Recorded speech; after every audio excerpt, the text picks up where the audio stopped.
Bien, nous allons reprendre nos travaux, après nous être occupés de nos corps, et nous allons continuer sur Saint-Cyran en écoutant Benedetta Papassoli. Alors Benedetta Papassoli est professeur, je pense que tout le monde le sait, à la LUMSA, Libera Università Maria Santissima Assunta de Rome, et nous la connaissons et nous l'admirons pour ses ouvrages qui sont non seulement nombreux, mais profonds et élégants sur les moralistes classiques et sur l'écriture mystique.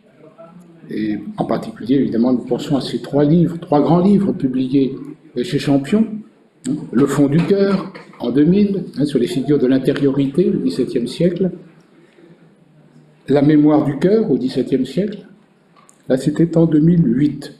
Aujourd'hui, c'est la mémoire du corps, mais l'un n'empêche pas l'autre. Et enfin, Le sourire de Mentor, en 2015. Alors, on se représente peut-être plus facilement le sourire de Mentor que celui de Saint-Cyran, mais nous ne doutons pas que Saint-Cyran s'insère sans difficulté dans la problématique qui est celle particulièrement de Benedetta, à savoir le rapport entre l'imaginaire et la spiritualité. Il me semble que déjà le titre même de sa communication nous fait signe dans cette direction, puisqu'il s'agit du corps suspendu. Je vous laisse la parole, Benedetta. Merci beaucoup, Gérard, pour cette présentation. Un fragment de Pascal sur l'inutilité des modèles historiques prolonge la réflexion sur la condition des grands que les trois discours nous ont transmises. Dans ce fragment 635, édition Cellier, où il est question de la chasteté et de l'ivrognerie d'Alexandre, une représentation ironique de l'élévation des grands nous assure que, je cite, « ils ne sont pas suspendus en l'air, tout abstrait de notre société. Plus grand que nous, ils s'appuient sur la même terre que nous, la tête est plus élevée, mais les pieds sont à notre niveau. » Cette suspension en l'air est sans doute une image comique dans le genre du philosophe sur une planche. Et pourtant, j'ose rappeler que la suspension en l'air était un thème grave à Port-Royal, puisqu'elle concernait le traitement de la grandeur incommensurable avec tout autre dans la vie du monastère intitulé Au Saint-Sacrement. C'est un préambule, je le prolonge un peu. Chez Pascal lui-même, l'image de la suspension n'est pas toujours comique. D'autres occurrences du même motif participent du tragique que revêt dans la pensée et dans l'imaginaire du siècle la représentation d'un état insoutenable à l'homme et cependant inévitable et propre à sa condition. Dans les pensées de Port-Royal, le chapitre 22, Connaissance générale de l'homme, réécrit imperceptiblement un passage crucial du fragment sur les deux infinis. Je cite, « Qui se considérera de la sorte s'effrayera sans doute de se voir comme suspendu. » Pascal avait écrit « soutenu » dans la masse que la nature lui a donnée entre ces deux abîmes de l'infini et du néant. En fait, la métaphysique de la création continue, les doctrines de la grâce et les exigences du pur amour ont nourri le long du siècle une spiritualité de la suspension, d'autant plus dramatique qu'elle implique non seulement la vie présente, mais l'attente, la prévision de la vie future, de la vie éternelle. Balcos écrivait à la mère angélique, « C'est un état horrible que celui de cette vie, de ne savoir jamais au vrai ce qu'on est, en lui rappelant que l'humilité se trouve suspendue entre deux extrémités contraires, la confiance sans la crainte et la crainte sans confiance. Mais n'est-ce pas l'ordre de Dieu, dit-il, de nous vouloir ainsi entre le ciel et la terre? » À l'instar de son fils, on aura reconnu une étude de Christian Belin dans un volume de colloque de Port-Royal. Le suspens que Kolakowski, dans la toute dernière page de Dieu ne nous doit rien, décrit comme l'état malheureux des adeptes de la religion de Pascal, trouvera chez Fénelon son expression la plus poignante. Je cite: « Ce premier être me soutient encore à chaque moment comme suspendu par sa main en l'air, au-dessus de l'abîme du néant, où je retomberai d'abord par mon propre poids, s'il me laissait moi-même. » Et encore, la vie de pure foi a deux choses. La première est qu'elle me fait voir Dieu seul, sous toutes les enveloppes imparfaites où il se cache, même chez Fénelon, le Dieu caché. La seconde est de tenir une âme sans cesse en suspens.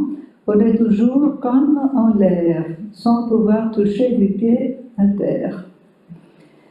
On peut se demander si l'emphase placée à Port-Royal sur le dispositif des suspenses eucharistiques n'a pas partie liée avec l'insistance de cet imaginaire, et vice-versa, si cette forme de culte ne contient pas, dans la logique de l'élévation du serpent au désert, le remède dans le mal, l'exorcisation d'une inquiétude parmi les plus fondamentales que le siècle de Pascal et de Fénelon a exprimé à l'égard de la condition humaine. C'est un préambule, un tangente dans mon sujet. Jésus-Christ est élevé et suspendu sur les autels à la vue de tous, écrit Angélique de Saint-Jean.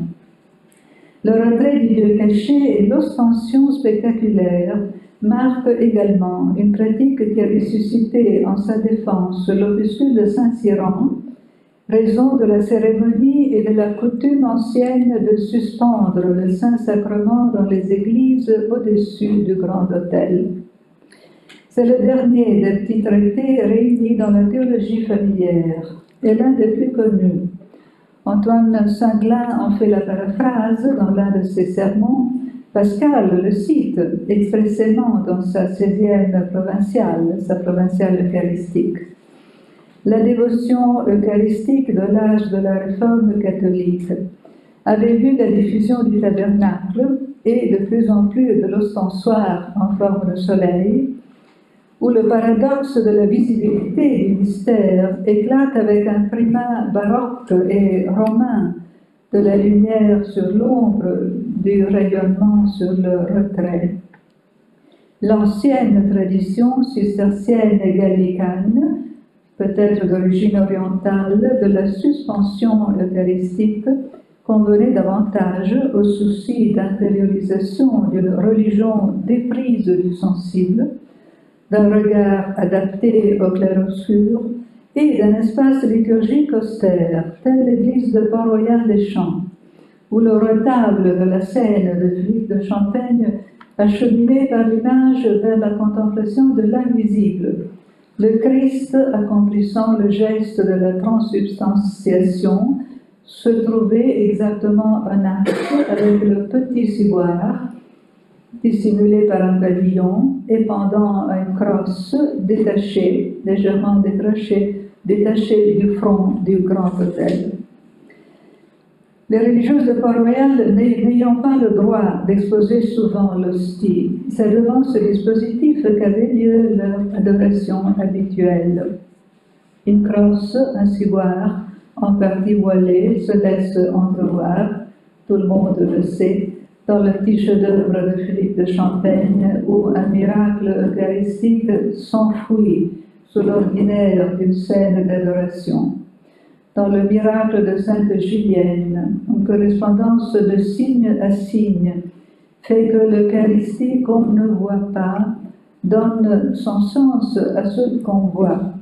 La lune, isomorphe à l'hostie et symbole de l'Église dans le songe de la Sainte, resplendit dans un carreau de ciel nocturne, si bien que la suspension de l'Eucharistie est comme relayée par la suspension du corps céleste, situé exactement au même niveau.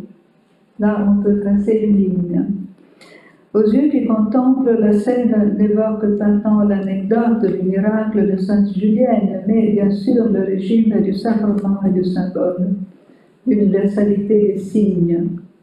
dont Pascal écrivait à Mademoiselle de Rohanay, toutes choses couvrent quelques mystères, toutes choses sont des voiles qui couvrent Dieu. On a déjà dit plusieurs fois, on a fait ce rapprochement. L'opuscule de Saint-Cyran sur les suspenses eucharistiques pose d'emblée la question de la visibilité de l'invisible, de la contemplation du non figuratif et de cette sémiotique sacramentelle dont Louis Marin nous a appris à reconnaître les enjeux. Le verbe du regard, introduit dès l'Égypte, Jésus-Christ est exposé dans un lieu éminent afin que les fidèles qui entrent dans l'Église le regardent d'abord.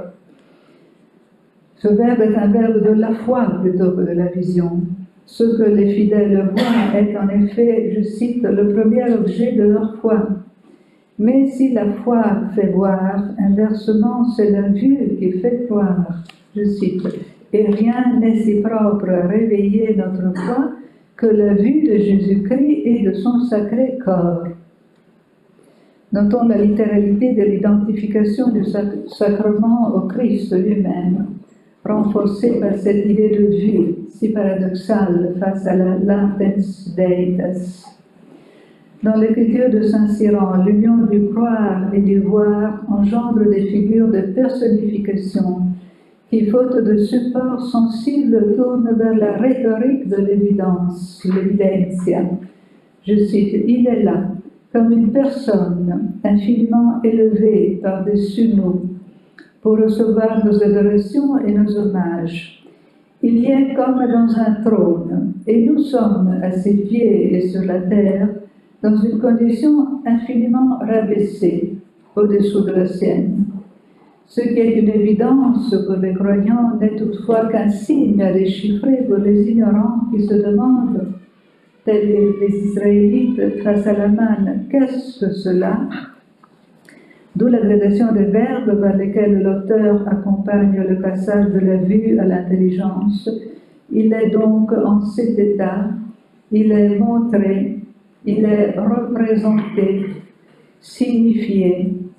Cette cérémonie nous marque, cette suspension est encore un signe, etc. Exégèse des sens multiples d'un corps-parole, que Saint-Cyran interroge à partir du symbolisme de sa conservation, sa sua riposizione, dirait-on en italien. Puisque Jésus-Christ en cet état est le guide et le modèle des fidèles, puisque ceux-ci sont appelés, citant la mère Agnès, à devenir eux-mêmes des Eucharisties. La cérémonie de la suspension parle aussi de l'homme sur la terre, avec le poids de sa corporéité, en jouant, comme le fait Saint-Cyran dans l'opuscule, sur les deux sens de la suspension, comme suspension en l'air et comme état en suspens, qui met entre parenthèses la manière courante d'être des corps ou de la personne. On entre dans le laboratoire d'une conception de la corporéité qui n'est ni celle de la nature, ni celle de la gloire, mais celle de la grâce, entre un ici et un ailleurs, entre présence et absence, vie et mort, prophétie et accomplissement. Entrons maintenant dans l'opuscule. D'après Jacques Faucard-Barby, cet opuscule sur les raisons de la suspense aurait une vive dimension poétique. Avec son âme de poète, je cite, avec son âme de poète, il expose en clair ce qui jusque-là restait plus ou moins informulé. La suspense a mission de frapper les esprits de ceux qui entrent dans les églises pour leur présenter de façon spectaculaire et dramatique la grande trilogie chrétienne de la crucifixion, de l'ascension et de la résurrection. C'est dans cet ordre que Faucard-Barby présente les mystères. Une dramatique divine compatible avec le retrait de l'image et avec l'extrême sobriété de la représentation. Donc, il y a quelque chose de poétique dans cet opuscule. Le bouleversement des coordonnées spatio-temporelles me semble la première marque de l'imaginaire du théologien. temps, le temps, qui dit chair, incarnation, dit temporalité. Or, qu'en est-il du temps lorsque la suspension du corps du Christ en suspend le déroulement? Le Christ suspendu est le crucifié qui fut élevé entre ciel et terre dans un état signifié par l'élévation de l'hostie au cours de la messe, cérémonie que la suspension eucharistique a à son tour la tâche de rendre perpétuelle. C'est grâce à ces relais que le présent remplit toutes les dimensions du temps. Je cite Saint-Cyran, « L'agneau a été offert depuis le commencement du monde, il est encore offert à tout moment et le sera jusqu'à la fin des siècles. » D'autre part, les mystères successifs du Fils de Dieu, comme la résurrection et l'ascension, sont également signifiés par la même cérémonie qui a le pouvoir de recouvrir non pas le temps de leur accomplissement, mais celui de leur déroulement.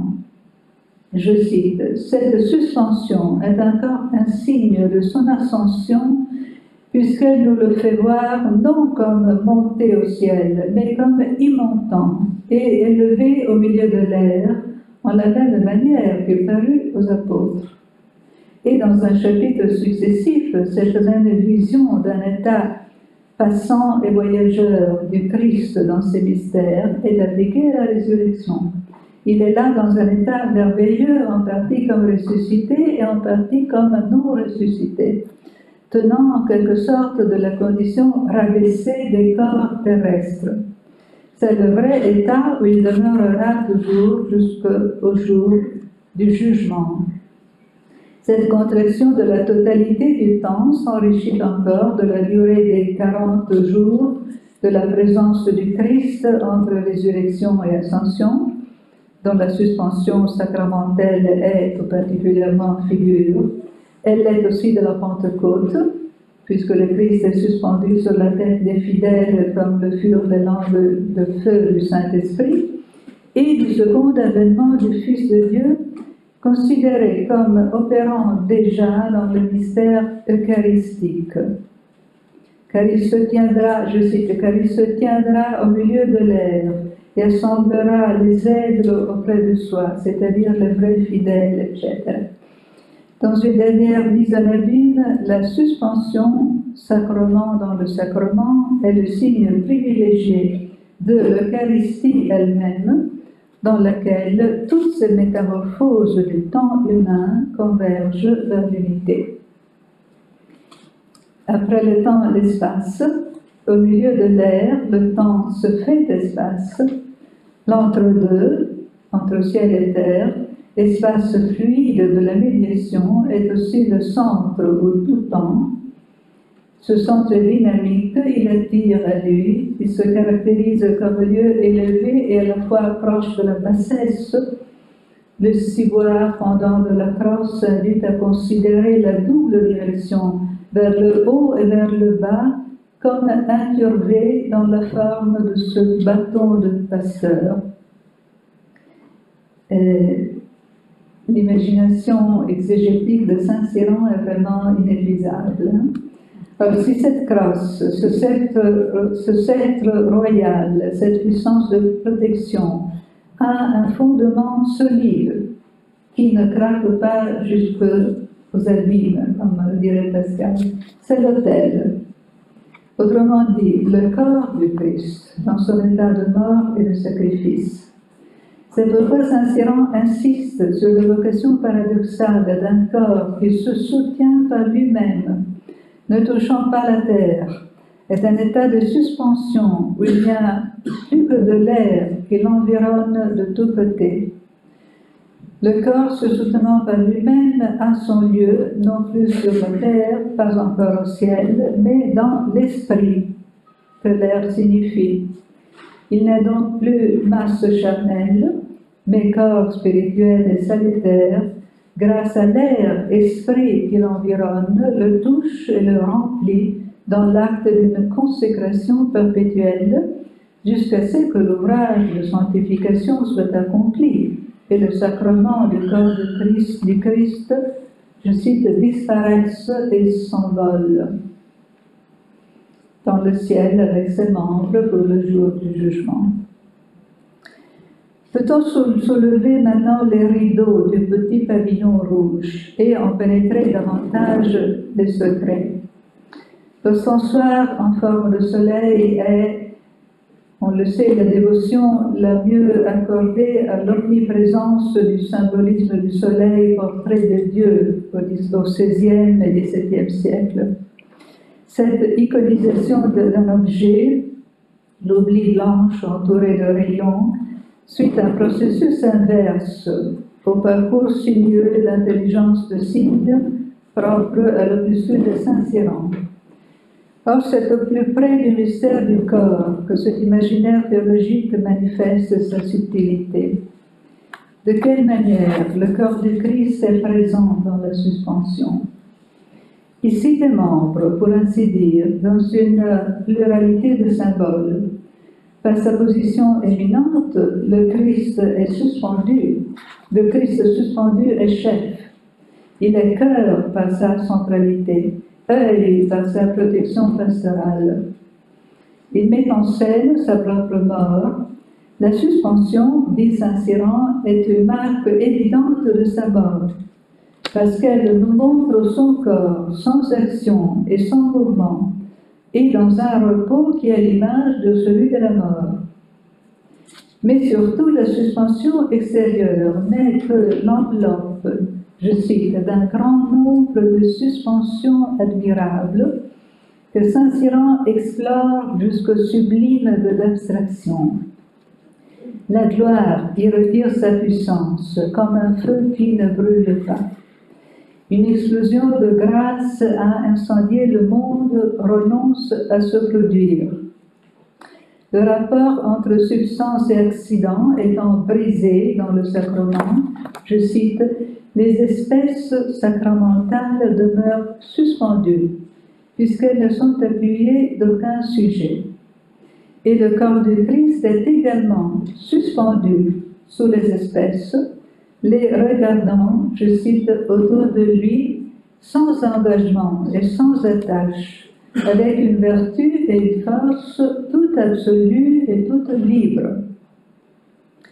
Chaque suspension se reflète dans une suspension plus profonde dont le nom ultime est la liberté de Dieu et sa sainteté.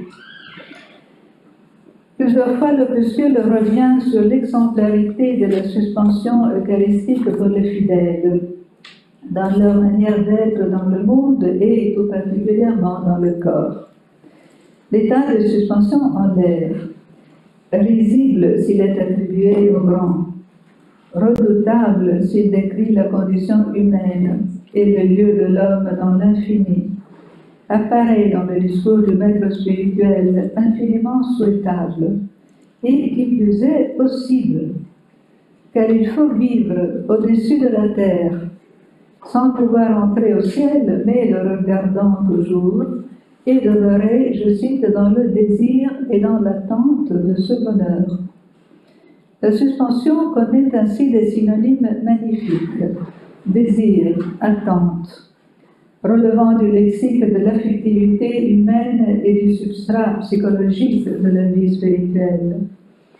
Reste que la situation entre, je cite, entre le paradis et le monde est loin d'être confortable. Son essence consiste dans la perte de tout appui, sans nous appuyer sur aucune chose que soit sur la terre.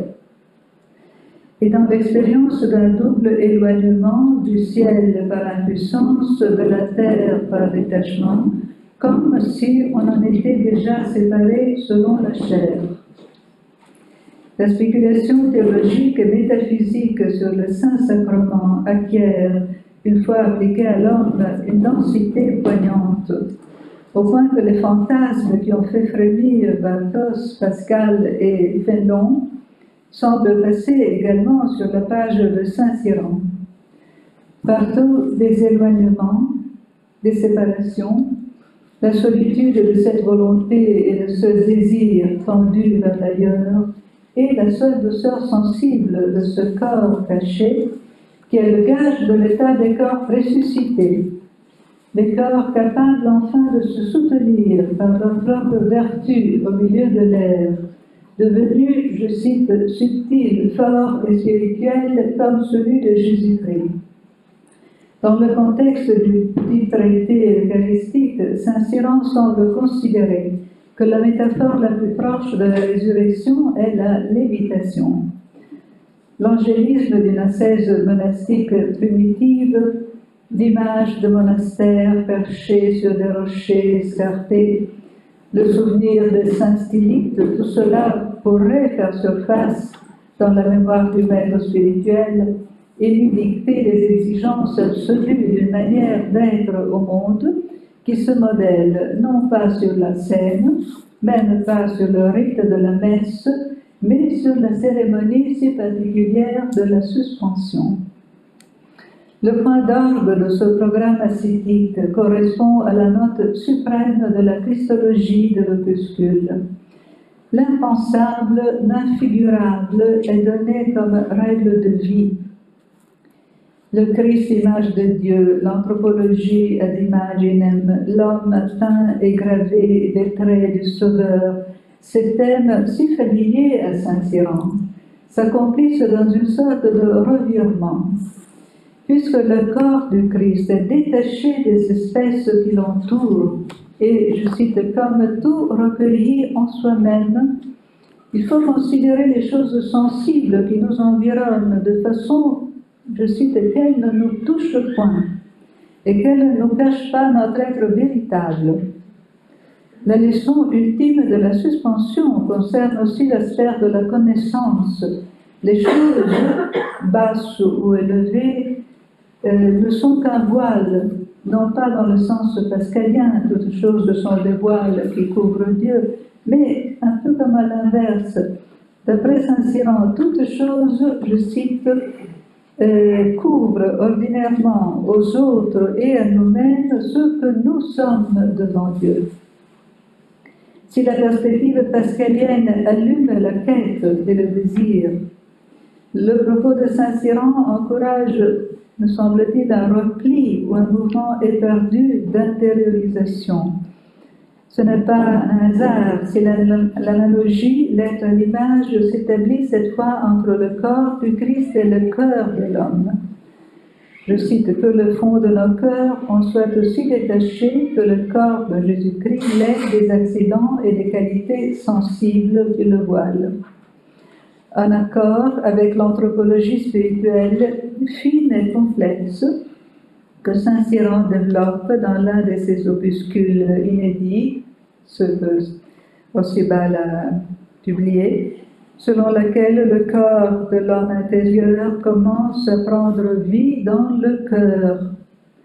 Je cite, comme le corps de l'homme prend le commencement de sa vie dans le cœur qui est le premier vivant, aussi le corps de sa vertu que nous appelons l'homme intérieur doit commencer à se former par le cœur.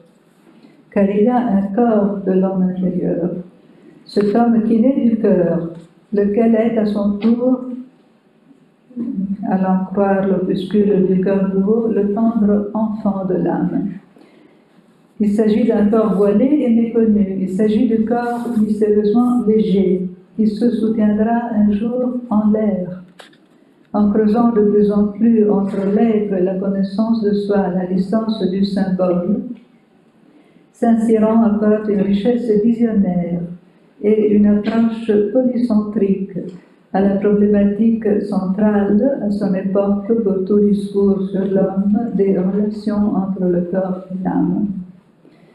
Pour m'acheminer vers la conclusion, l'éloge de la suspension, avec l'herméneutique subtile qui s'y rattache, est une nuance originale que Saint Cyran apporte à une théologie et à une spiritualité du Saint-Sacrement comme abrégé de tous les mystères que l'oratoire et en particulier Condrin avait développé. L'accent sur le sacrifice est maintenu puisque la suspension signifie l'oblation et la mort, beaucoup mieux que la simple conservation dans le tabernacle. Le vocabulaire néantiste et l'idée d'humiliation que la lignée oratorienne associée à la descente du Christ dans les espèces, comme dans une seconde incarnation, ont disparu. La méditation de Saint-Cyran exploite le lexique de la grandeur et de la gloire, les images du trône et de l'aigle, des rayons et des splendeurs, quoique invisibles, les idées de liberté, de force, de don et de vie, la richesse des symboles qu'inspire la proximité de l'hypotexte biblique, un instinct de grandeur, pour reprendre une formule de Surin, règle le déploiement d'un imaginaire magnanime et d'une exégèse inépuisable autour d'une cérémonie si légère et d'un pavillon si petit.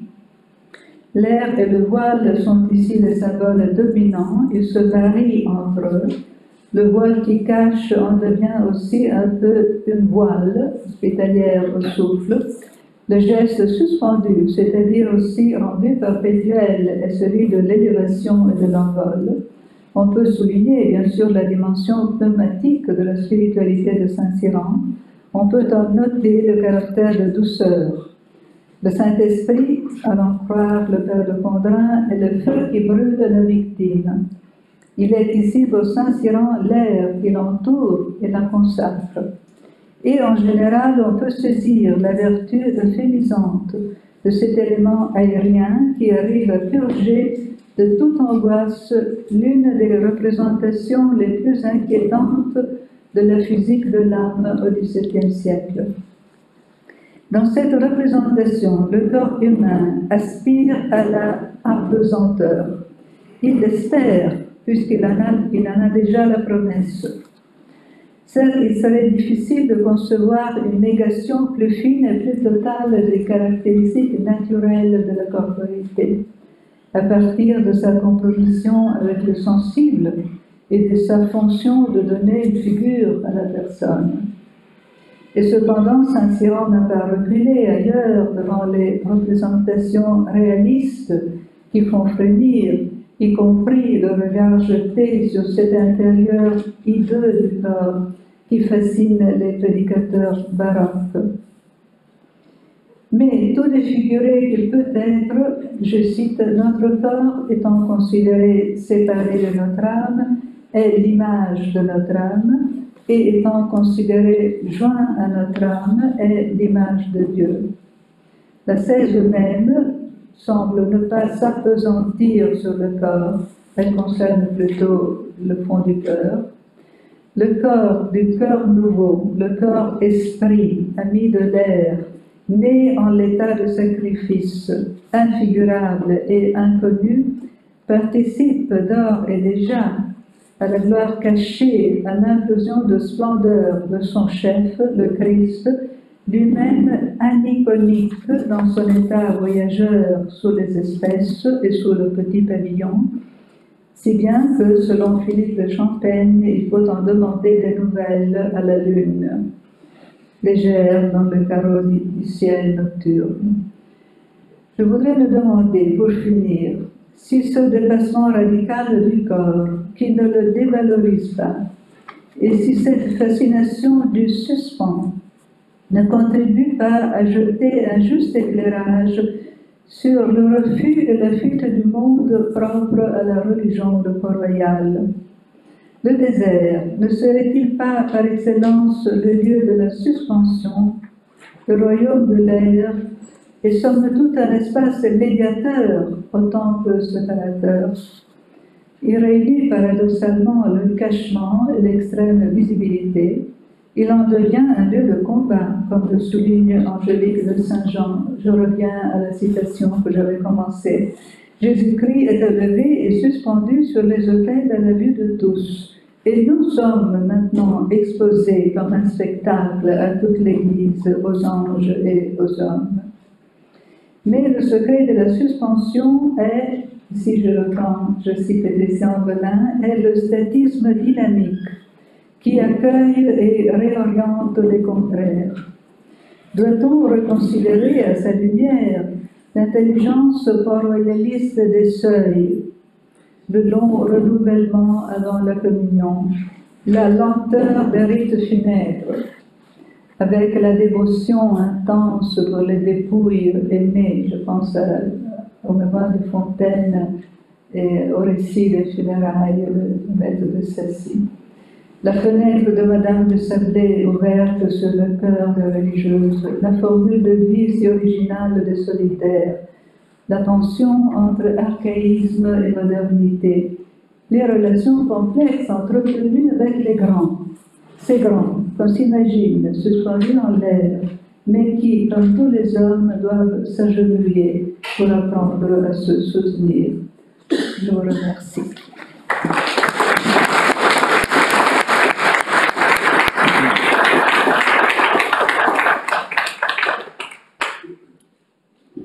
Merci Benedetta pour cet exposé profond théologiquement qui en même temps parle tellement à l'imagination. Est-ce que nous pouvons poser des questions maintenant? Oui, d'accord. N'attendons pas donc le second exposé. Vous pouvez prendre la parole dès maintenant. Enfin, je remercie en tout cas Benedetta de ce miroitement assez vertigineux qui fait aussi du théologien Saint-Cyran un poète, comme vous le disiez. Cette suspension nous parle de nous, finalement, l'homme qui n'a pas de fondement stable sous les pieds et qui n'est pas encore dans la patrie qui est la sienne. Ça nous parle évidemment de la synchronisation du temps, un Dieu qui est à la fois mort, ressuscité, ascendant.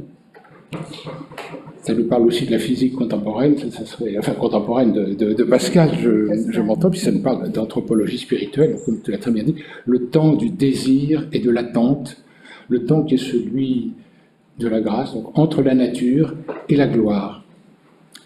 Il y a là matière à beaucoup de réflexions, mais je les laisse venir de la salle.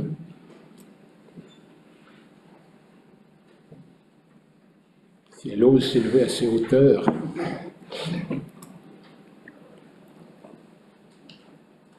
Sinon, je peux poser une question.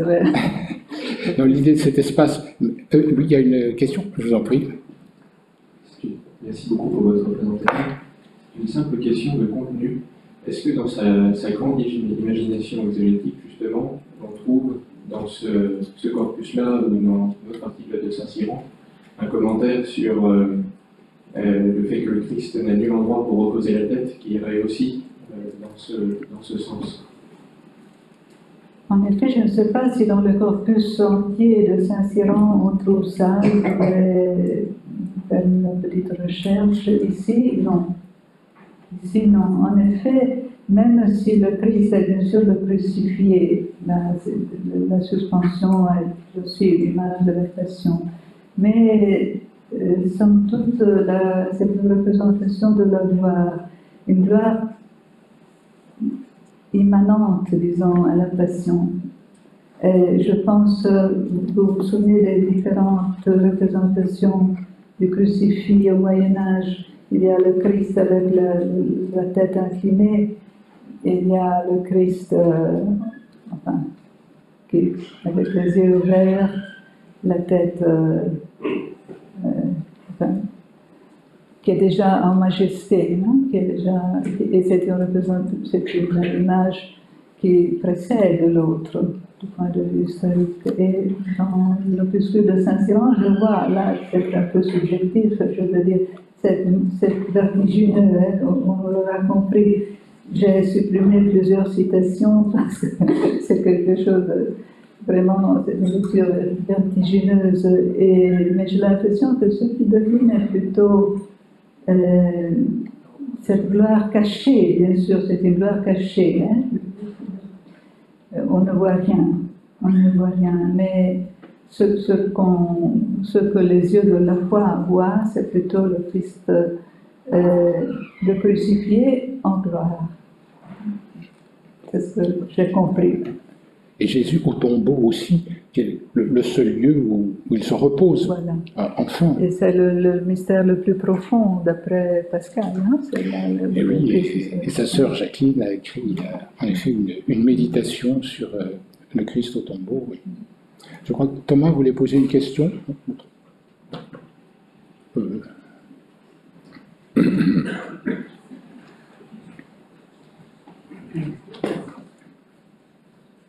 Je vais faire une remarque complémentaire, puisque Père Merville, j'ai célébré pendant des années à Port-Royal de Paris.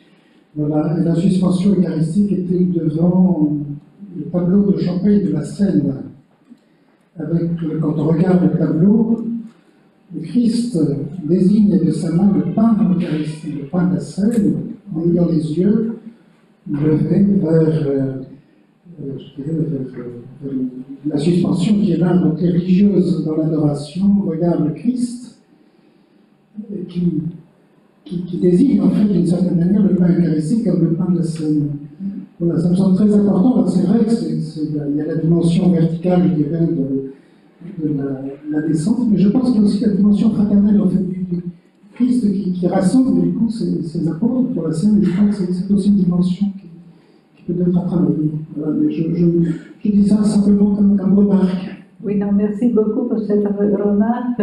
Et en fait, parmi les citations que je n'ai pas lues, pour ne pas dépasser le temps, il y en avait aussi il y avait des passages de Saint-Cyran qui insistent sur le fait que le Christ fait l'Église, disons, dans cet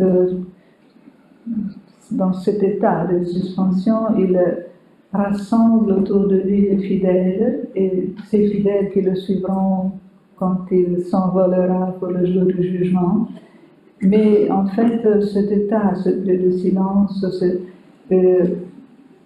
le temps où l'Église se forme, se rassemble. Donc, bien sûr, l'aspect communautaire de la scène est très important, même si Saint-Cyran ne parle pas de la scène.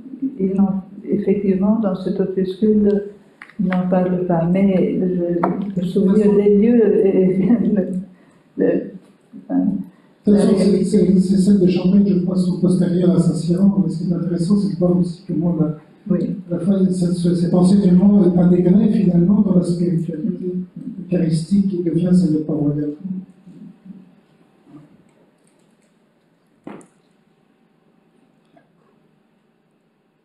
Toute la question de la théologie eucharistique, nous avons ici un spécialiste, parce que la distinction substance-accident était bien commode pour la pensée, et comme vous le dites, elle est ici. C'est vraiment le sommet, disons, de cette spéculation. En somme, on a un Dieu caché, un Dieu exhibé, mais surtout l'exhibition d'un Dieu caché. L'exhibition d'un Dieu caché, oui. L'exhibition d'un état de cachement. Voilà, d'un état médiateur, comme tu le disais aussi. Et on pourrait rapprocher ça de certaines tripartitions chez Pascal, les païens, les juifs, les chrétiens, les trois tentes au moment de la transfiguration, etc. Et puis c'est spirituellement, comme tu disais, un état où on ne peut pas trouver d'assurance en soi-même. On n'a pas de fondement, finalement. On est aspiré comme, par l'attraction de la grâce. Là, c'est un état d'une richesse, enfin, vu de l'extérieur, extraordinaire, de lévitation spirituelle. Est-ce qu'il y aurait une dernière question? Il est question de suspension pour le crucifié, parce que il me semble que traditionnellement on parle plutôt d'élévation. Est-ce qu'il fait une différence entre l'élévation et la suspension? Le Christ en croix. Tu parles du crucifix. Bon, tu parles du fait que la suspension eucharistique représente aussi le crucifié. Oui. Parce qu'il y a aussi le crucifix. Si l'on voit par exemple le petit tableau du miracle de Sainte Julienne, là c'est assez clair, parce qu'il y a, on entrevoit l'autel, on entrevoit le crucifix et on voit le ciboire qui est suspendu. Et donc les symboles sont compatibles. Oui. Mais, Non, mais en fait, moi, c'était juste une question de vocabulaire. Saint-Cyran n'utilise pas le terme de suspendu pour désigner le Christ en croix, ou si? non, je pense qu'il parle plutôt D'élévation. Le Christ élevé, Oui, bien sûr, d'accord. mais le corps suspendu est le signe de l'élévation du Christ. D'accord. D'accord. Et d'autre part, si l'autel représente le corps du Christ, le Oui, Christ oui, lui-même, oui. hein, donc le fondement de tout ce dispositif est le corps du Christ. Bien, ben nous allons peut-être passer de Saint-Cyran à Pascal. Il y a Je peux poser une question Ah, pardon. Ah oui, à propos de suspension et d'élévation. L'élévation, c'est l'exhibition du Dieu caché. Mais la suspension a l'accent sur le mouvement vers le bas. Et c'est cet affaissement qui va tuer l'homme. Donc il y a à la fois l'élévation et la mort. Il y a cette forme, Saint-Cyran insiste beaucoup sur la forme de la crosse qui redescend, et les ivoires pendent la crosse. Donc il y a effectivement ce dynamique de dimension. Le dynamisme, vous savez, il y a deux mouvements contraires, l'élévation et puis l'affaissement définitif. Les deux sont réunis. Voilà. Mais il y a l'air, c'est-à-dire l'esprit qui entoure tout cela et qui vivifie cette situation sociale. Il y a peut-être derrière ce verset de l'Ancien Testament qui dit « Malheur à celui qui est pendu au bois ». Ah. Est utilisé dans la polémique chrétienne. Tiens, mais Merci. nous allons suspendre, non pas la séance, mais cet entretien.